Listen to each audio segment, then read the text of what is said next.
দিল্লি স্টেশনে চরম অব্যবস্থার কারণে রেলমন্ত্রীর পদত্যাগের দাবিতে গোটা রাজ্যের পাশাপাশি সোমবার শিলিগুড়িতেও বিক্ষোভ প্রদর্শন করল জাতীয় কংগ্রেস।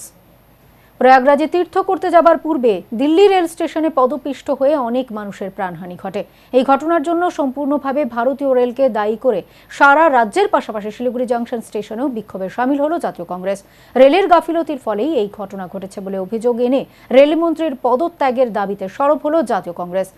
এআইসিসির সদস্য সুবিন ভৌমিক সংবাদ মাধ্যমের মুখোমুখি হয়ে জানান, রেলের চরম অব্যবস্থার জন্যই দিল্লি স্টেশনে এমন ঘটনা ঘটছে।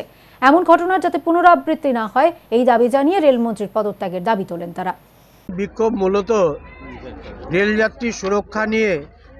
বিজেপির শাসনকালে যেভাবে দিকে দিকে রেল দুর্ঘটনা বাড়ছে এবং দুদিন আগে দিল্লিতে রেলের অব্যবস্থার কারণে বহু মানুষ মৃত্যু ঘটেছে এবং বহু মানুষ আহত। আজকে যাত্রীদের সুরক্ষা নেই বললেই চলে।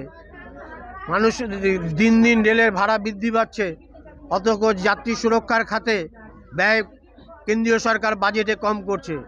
আমরা অবিলম্বে এর প্রতিবাদে এবং রেলমন্ত্রীর পদত্যাগের দাবিতে আজকে সারা ভারত পশ্চিমবঙ্গে বিভিন্ন রেল স্টেশনে কংগ্রেস কর্মীরা বিক্ষোভ দেখাচ্ছে।